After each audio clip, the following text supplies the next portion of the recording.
another person says I look like Mulan, true story, dyke. That's what they called me when I cut my hair. I used to have hair down to my shoulder. That's when I was in ballet, 11th grade or so. Then I quit, had to focus on my studies. I cut my hair off, no big deal, but it was a big deal. I became a dyke. Happened 2 weeks before Valentine's Day. I remember it so clearly. My boyfriend broke up with me because I fucking cut my hair. He said, "Oh, Jaime, I'm sorry. I only date girls with long hair. Asian girls only look good with long hair." Oh my God, my heart was broken. So that happened. Then I went to a college fair, and I saw all these Asian girls with their Asian moms, holding their Asian moms' hands. My mom didn't go with me. I went by myself. And when I raised my hand to ask a question, and they made me stand up, and I talked, as if I'm not in the room, I can hear you when you're whispering dyke behind my back. So they called me a dyke, because I have short hair. So I came to college. Didn't get the dyke thing so much, but I still remembered everything that happened to me, including my boyfriend, my ex-boyfriend. You know how before Blanchard was built, they had Cerruti and the sidewalk going past it? It wasn't quite finished yet. It was a nice spring day. First year, I was walking past. Beautiful. I saw my reflection in the window and I was wearing a skirt. And I looked at myself, and I was so busy looking at myself, I fell off the side of the sidewalk. Really?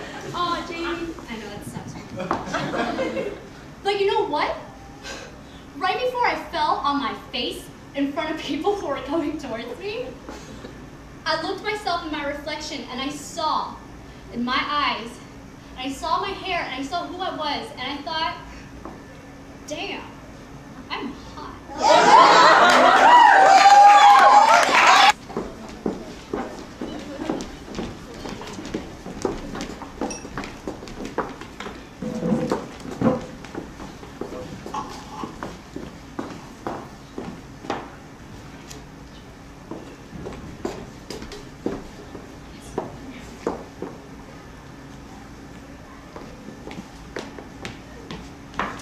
Asian Americans. What does it mean? Asian, yet American? Or Asian and American? Conflict of interests? A culture of rice and French fries. Of Maltodone and John Wayne? A demographic with so much upward mobility and disposable income that it's absurd not to do a show on them. Woo! China Doll, American Dollhouse, Mondays at 8:30. And then I told him, this is the sunset.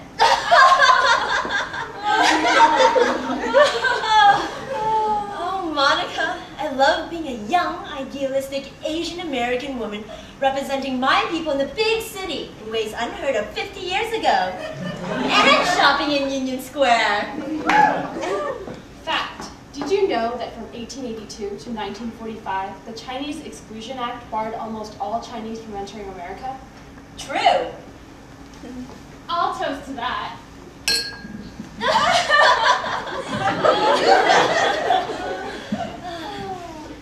Shouldn't you be getting back to work now, Monica? Shouldn't you? What are you up to, Rosella? Up to? Why would I be up to anything? Down maybe, but certainly not up. Yes, yes, up to, down to. I don't care. Just give me the update on the lowdown before I up and give you the smackdown on the upside. Can't we have some downtime before the upshot? You're avoiding the question. You're avoiding the answer, but do I complain? You're meeting someone, aren't you? Yes, you. Now that I've done that, I think it's time for us to say goodbye. Who is it? An old friend? Or a recent enemy, Mark Straw. His company, Skokie Thompson and Thompson is notorious. He's a menace to our community. You hate him. I hate that he wins. But if I'm with him, when he wins, I win. So we all win. That's better than the DA's office. You're their star lawyer. You're respected. I'm so respected they would never trouble me with a raise. But what about all that you get to do for the community? Like your work for the low-income housing. That's because I got such a good education. And I can get a better education at Skokie Thompson and Thompson. Fact. Did you know that although 40% of all Asians are college grads, not all Asians receive the same amount of education? For example, over 50% of Hmong living in America have not completed the 9th grade. True. Wait till Rebecca hears about this. No! If I know, she can too. But you're my roommate, not my boss. So you're gonna sell out? Miss Lee? Yes? Yes, I am. Mark Straw. Ruth Ellen Lee. And your friend is? Leaving. Sell out! Great, Mr. Strog. So, Now I see, Ruth Ellen. Oh, I see you've been at the DA's office now for 2 years. Wow, you have a very diverse resume. thank you, Mr. Strog. Call me Mark. All my friends do. Well, Mr. Strog, Mark, I'm really not quite a friend. Oh, I'm sure we will be soon, Ruth Ellen. Ruth Ellen, may I call you that? Ruth Ellen, here at Skokie and Thompson. I thought it was Skokie Thompson and Thompson. No, not since Thompson married Skokie last Tuesday and changed her name last Thursday. Wouldn't that make it Skokie Thompson and Skokie? No, the first Thompson, now Skokie, the second Skokie, is the first Thompson, not the second. Thompson the younger. Yes, now Thompson nay Skokie. I get it. Clear as mud. That's got to screw up the company's stationery. Now, Ruth Ellen, what languages do you speak at home? You speak Cantonese? Yes, enough to get by. Fact. Did you know that according to the 2000 U.S. Census, over 2 million speak Chinese at home? And another million just speak it badly.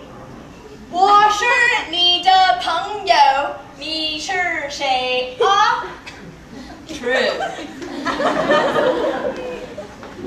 Now, Ruth Ellen, if you'll excuse me, I just have to contact my bosses at Skokie and Thompson. No longer Skokie Thompson and Thompson. Right. Woo! Ruth Ellen. Ooh, Rebecca, bad. So, you are actually going over to Skokie, Thompson, and Thompson. Actually, it's Skokie and Thompson. Thompson got married. To Skokie? Crazy. When did that happen? Last Tuesday. And it's changed since then? Changed since Thursday, but married since Tuesday. God, that's gotta screw up your company stationery. My thoughts exactly.